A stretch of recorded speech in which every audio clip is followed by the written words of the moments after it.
place. It was beyond anything I could ever have imagined. My name is Leo. I'm a financial analyst in Chicago. For 40 years, my world has been a meticulously constructed spreadsheet of data, probabilities, and market fluctuations. I believe in what can be measured, what can be predicted, and what can be quantified. My universe isn't a place of faith or divine purpose. It's a place of elegant algorithms, predictable trends, and a global economy that operates with flawless, mathematical precision. I am a man of reason, a person who sees emotion and spirituality not as a path to truth, but as noise-irrelevant variables in the equation of human behavior. In my office, surrounded by my data feeds and my stock charts, I felt a profound sense of control. The chaos of human decisions, the illogical nature of so many people's choices, all of it could be explained by a simple formula. I believe that every human interaction, every thought, every feeling could, given enough data, be reduced to a predictable outcome. It was a cold, hard truth perhaps, but it was my truth, and it gave my life order. I had no room for anything that defied the laws of economics. Miracles were a simple lack of information. Prophecies were a psychological need for control in a world without it. I taught my young analysts that the market was a closed system. I taught them that the only light that mattered was the light we could measure. The light that travels across the fiber optic cables, that illuminates the screens of our trading floors, and that powers the global systems we depend on. I was an analyst, a man of cold, unyielding reason. I believed that every mystery had a solution, and that every solution could be found on a graph or in an algorithm. I was so sure of my world, so certain of my own understanding, and I had no idea that the very thing I had spent my life dismissing was about to find me. My world, a canvas of predictable formulas and absolute certainties, began to fray. As a financial analyst in Chicago, I saw the urban sprawl as a perfect man-made ecosystem. I saw its digital heartbeat in the flashing lights of the financial district, a symphony of color and motion governed by flawless programming. But the harmony began to break. The lights of the digital billboards would flicker and dim in unison, not from a power surge, but with a strange, unnatural rhythm. It was a digital glitch that felt more like a shudder, as if the city itself was nervous. I would try to analyze the patterns, running models, and algorithms, but the data was impossible. The numbers defied every law of probability and economics. The anomalies weren't confined to the city's technology. In my office, the very heart of my rational world, my trading terminals began to lie to me. My stock charts would register unexplainable fluctuations. My profit trackers would spike with readings that had no source. I'd spend hours running my simulations again and again, convinced there was a simple error in my equipment, but there wasn't. The data was perfect. The system itself was showing me numbers that shouldn't exist. It was a chaotic, beautiful symphony of impossible results. And for the first time in my life, I couldn't find an equation for it. The glitches weren't just in the numbers. I began to notice changes in the physical world, too. The wind on Lake Michigan, a predictable force, began to change in a way that defied all known meteorology. At twilight, the horizon would sometimes burn with a strange, coppery hue, a color so beautiful and so wrong it made my hands shake. I would run back to my office, my mind racing, trying to find a logical explanation. Was it a new kind of atmospheric particle? A strange solar event? I clung to logic, but every day the world defied it more and more. I also began to feel a shift in the people. I had spent my life studying human behavior, seeing it as a predictable chain of economic reactions, and I began to feel a growing sense of unease, a low-grade, simmering anxiety that was affecting everyone. The constant flow of the city was now tinged with a subtle, collective anxiety that I couldn't explain with any known sociological model. I couldn't put it into words. It was a spiritual tremor that was spreading through the soul of the city, a condition I had spent my life dismissing. My data, my logic, my entire purpose was challenged by these events.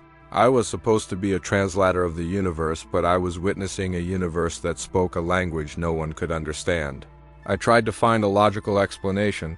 Was it a new kind of subatomic particle affecting our electronics? Was it a collective hysteria? I clung to logic, but every day the world defied it more and more. I, the analyst who believed only in what could be measured and proven, was beginning to feel a spiritual presence I could not name.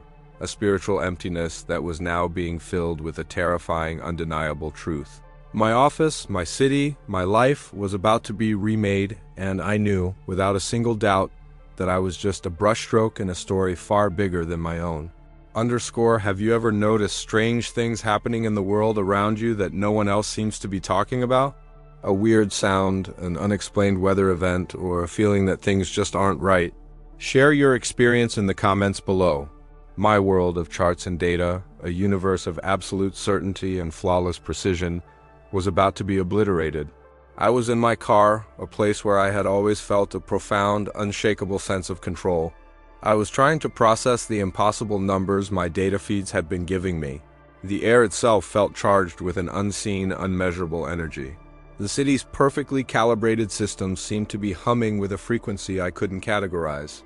I clung to my rational mind, my fingers flying across the dashboard to reset my GPS, trying to find an error, a glitch, a formula that could explain what was happening. But there was nothing. The numbers were perfect. The world, my world, was just fundamentally wrong. Then the whisper became a roar.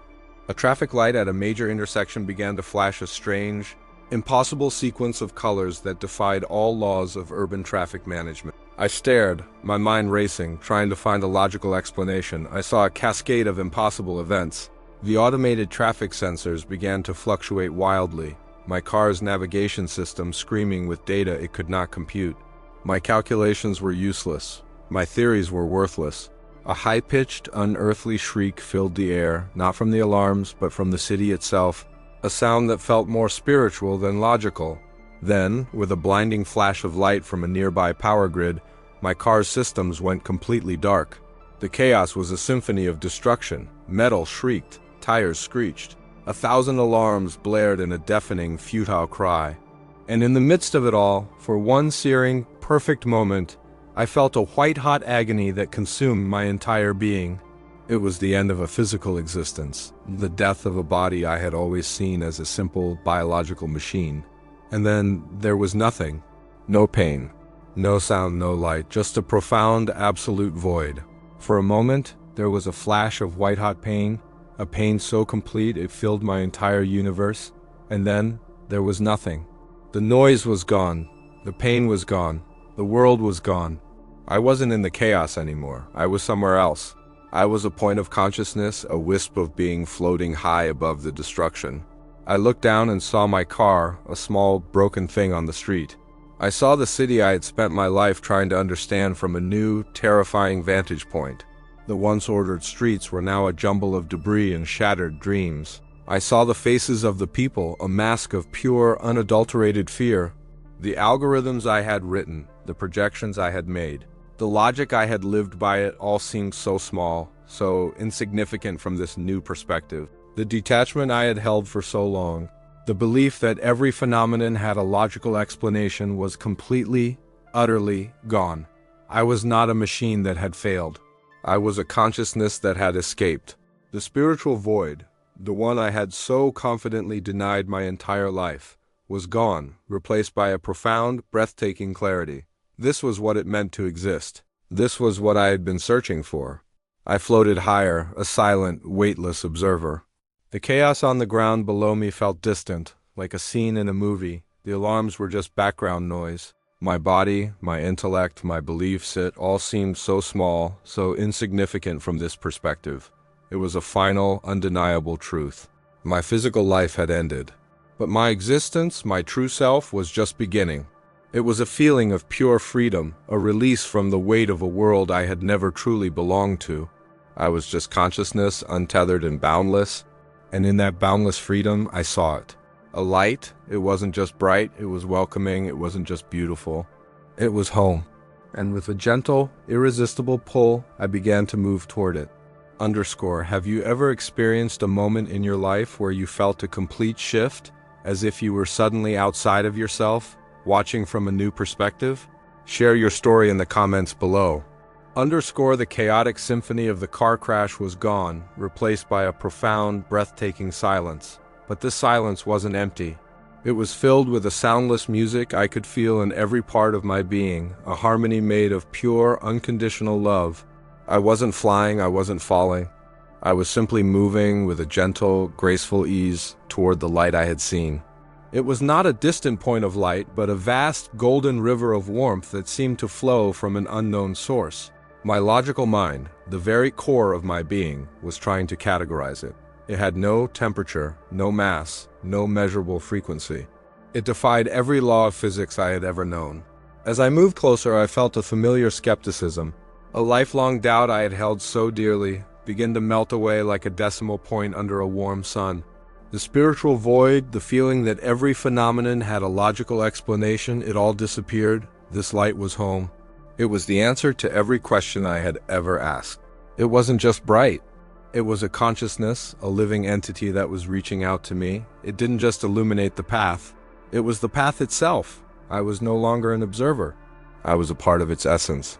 The light was made of every algorithm, every data point, every truth that ever existed, all woven together in a tapestry of perfect, crystalline understanding. And then I felt known. Not just my name, or my past, or my dreams. I felt known on a level so complete that every thought, every secret, every fear I had ever held was laid bare. But there was no shame, no judgment. There was only acceptance.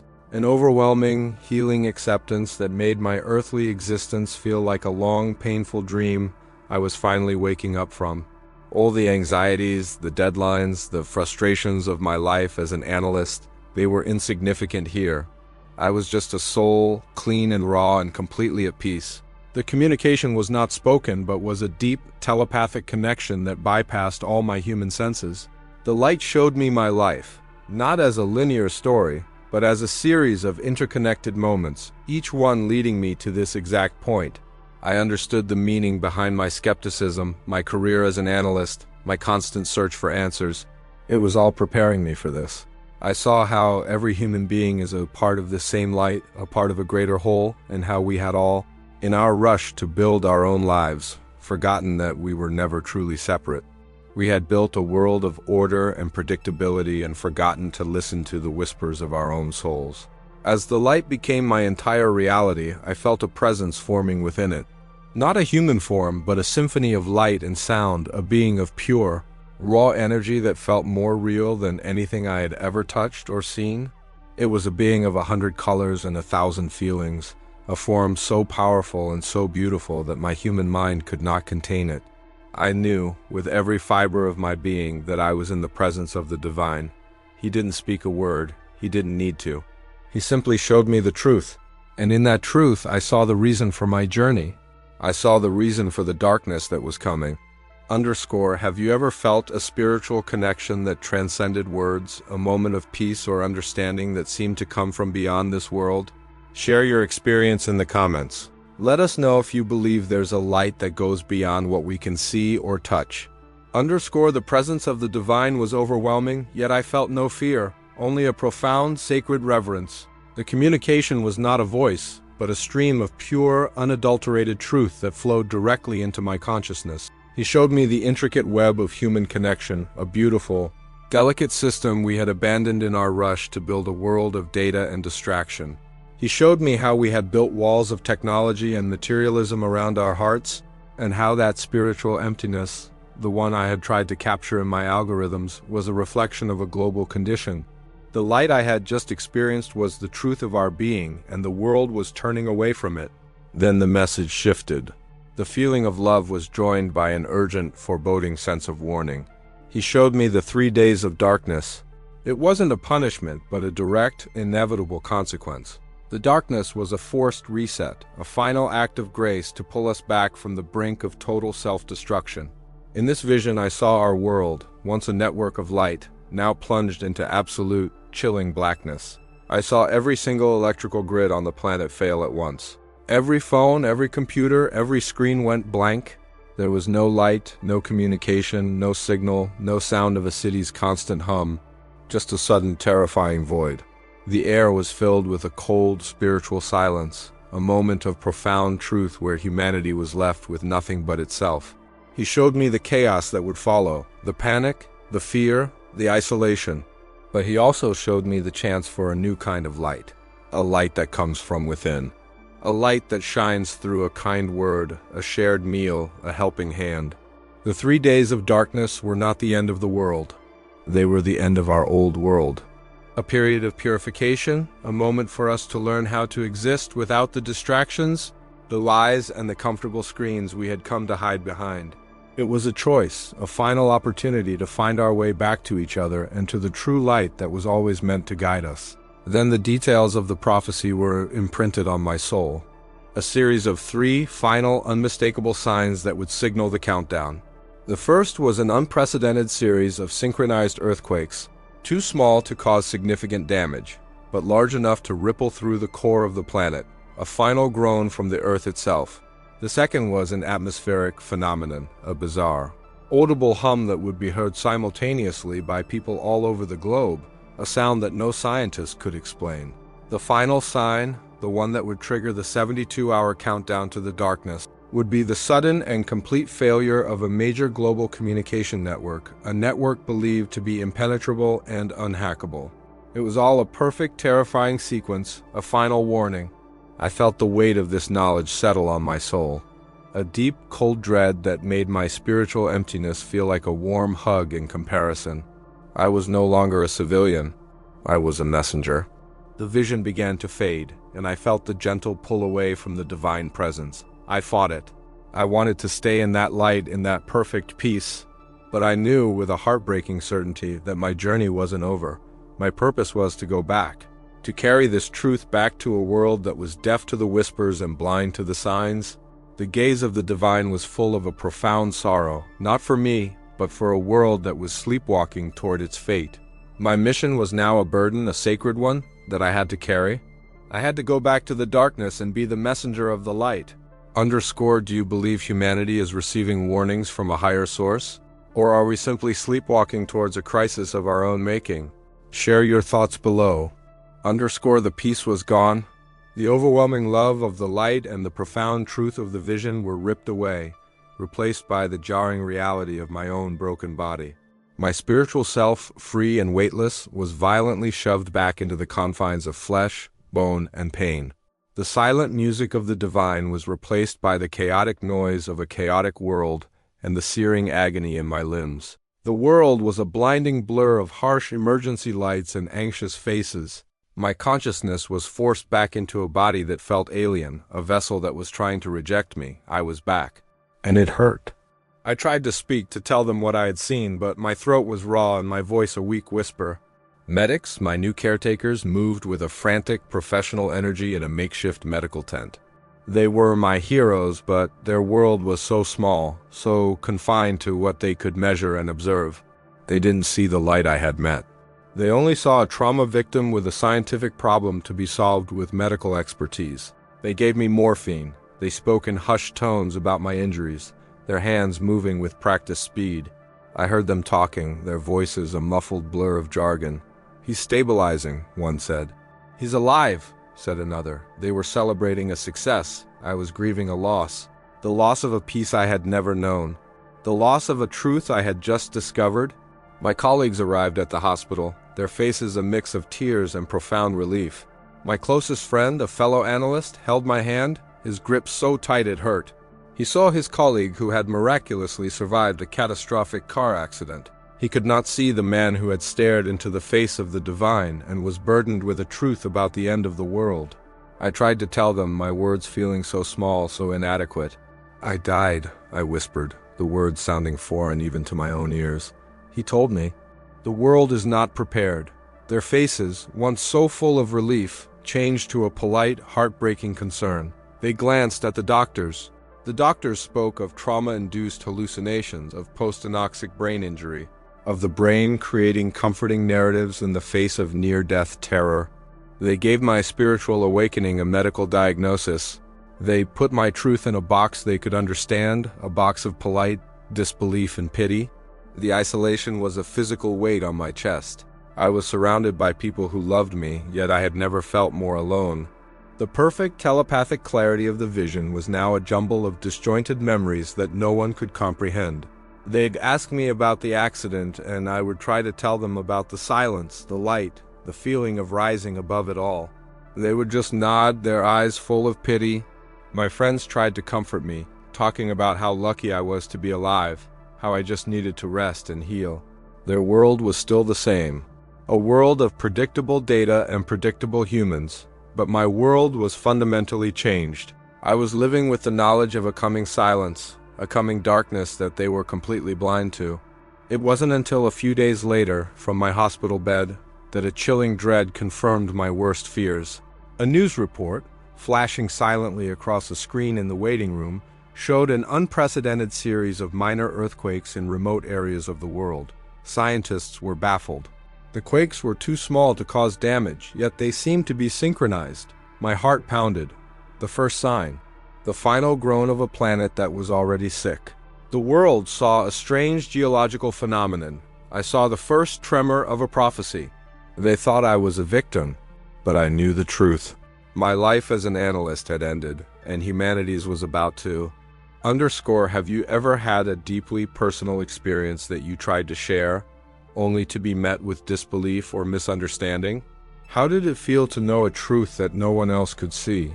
Share your story in the comments. Your experience is valid. I came home to a world that looked exactly the same, but felt fundamentally different. My apartment in Chicago, once a sanctuary of logical comfort, was now a cage. I watched the news with a new kind of terror, a terrible knowing that no one else shared. The reports about the minor, synchronized earthquakes became more frequent, more widespread. They were too small to cause damage, so the news channels treated them as a curiosity, a scientific anomaly. To me, they were the planet's final warning, the very first tremor of the coming end. My data-driven mind now understood their purpose, even if my rational self could not. Then came the hum. A low-frequency vibration that seemed to have no source yet was being reported by millions of people across every continent. People online called it the world's strange new song. I called it the sound of a countdown. Analysts offered 100 different theories, none of them fitting. The sound was impossible, a logical impossibility that defied all our understanding. To the world, it was a mystery. To me, it was a direct message, a sound I had felt in my vision, a sound that told me the second sign had manifested. I'd lie in bed at night, and I could feel the low thrumming in my bones, a silent, relentless rhythm that spoke of a coming silence. The professional passion that had defined my life was now replaced by a frantic, consuming urgency. I tried to talk to my colleagues, to the fellow analysts I had spent my life debating with. I showed them the articles about the hum and the earthquakes. "Don't you see?" I would plead, my voice raw with a desperation they couldn't comprehend. This is what I was shown. This is happening. We have to prepare. They looked at me with a profound sadness. They saw an analyst, a fellow academic, struggling with post-traumatic stress after a terrible accident. They would gently tell me I was imagining things, that I just needed to rest and heal. They saw the world as a place of minor inconveniences. They couldn't see the great, final collapse that was just around the corner. The isolation was a physical burden. I was a messenger with a truth so heavy it was crushing me, but there was no one to share it with. I'd go out into the city and I would see my neighbors rushing to work, my friends laughing over coffee, all of them completely unaware that their world was about to change forever. I wanted to scream. I wanted to shake them and make them listen, but I knew it was useless. Their ears were still deafened by the noise of the old world. The final sign arrived not as a quiet whisper, but as a global scream. A news alert flashed across my phone, a massive, unexplainable solar flare that had just erupted from the sun. But it wasn't a single event. It was the third in a series of synchronized flares that were baffling astronomers. As a result, the world's most advanced, secure global communication network, the one believed to be unhackable, went completely dark. All over the world, millions of phones went silent. The final link was severed. The hum stopped. And in that moment, I knew with a chilling certainty. The 3 days of darkness were coming. The 72-hour countdown had begun. Have you ever noticed something strange in the news or in your daily life, a coincidence, a weird event that you couldn't explain? What was it, and did you have a feeling it meant something more? Share your thoughts below. The final hum had died. The last communication network had gone silent. My heart pounded with a purpose more fierce than any I had ever felt. I knew my time had come. The terror was still there, but now it was a cold, hard stone in my stomach, mixed with a fierce, burning purpose. I had 72 hours. My data was no longer just a form of logic. It was a desperate, final warning. I had a mission, and I could no longer be silent.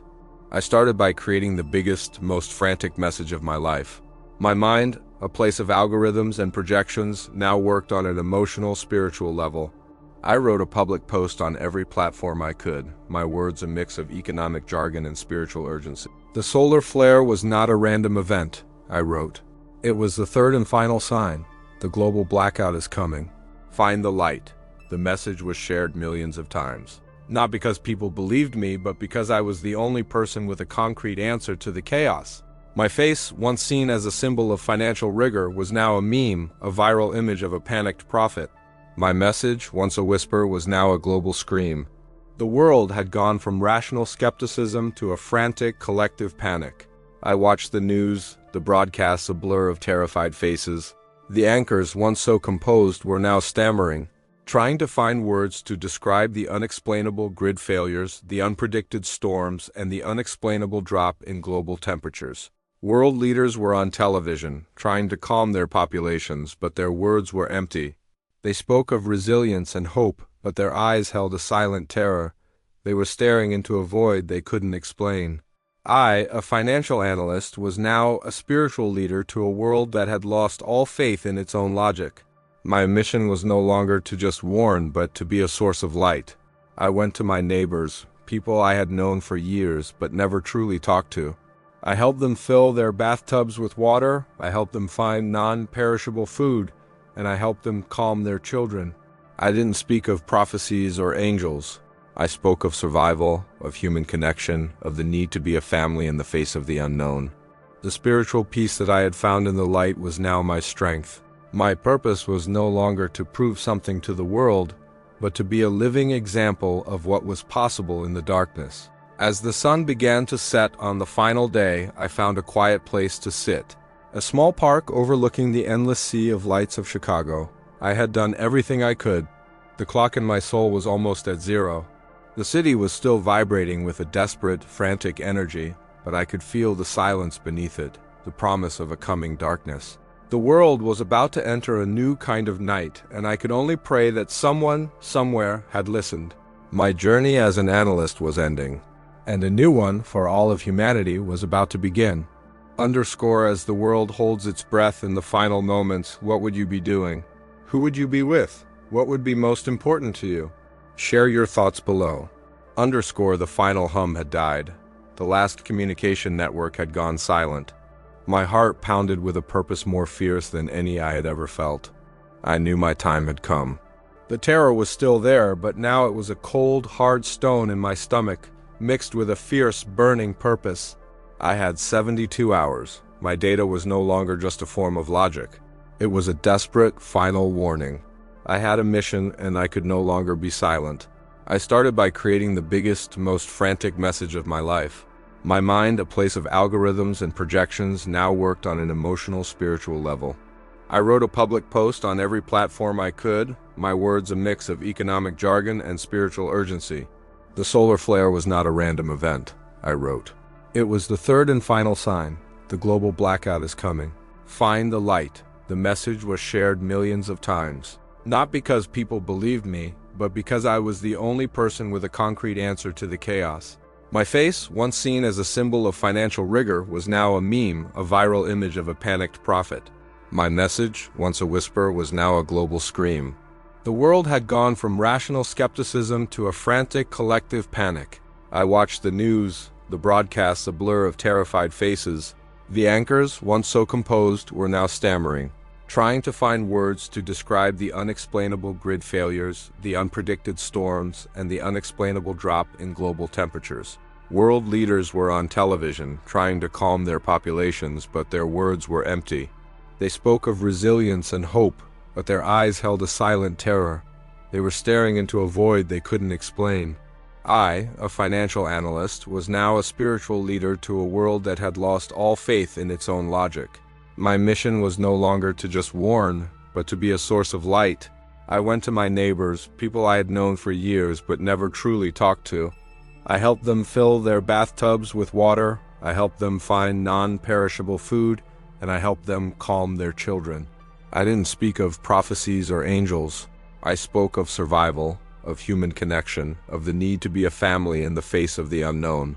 The spiritual peace that I had found in the light was now my strength. My purpose was no longer to prove something to the world, but to be a living example of what was possible in the darkness. As the sun began to set on the final day, I found a quiet place to sit. A small park overlooking the endless sea of lights of Chicago. I had done everything I could. The clock in my soul was almost at zero.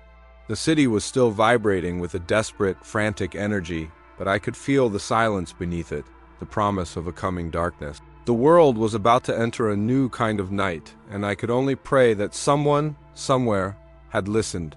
My journey as an analyst was ending, and a new one for all of humanity was about to begin. Underscore, as the world holds its breath in the final moments, what would you be doing? Who would you be with? What would be most important to you? Share your thoughts below.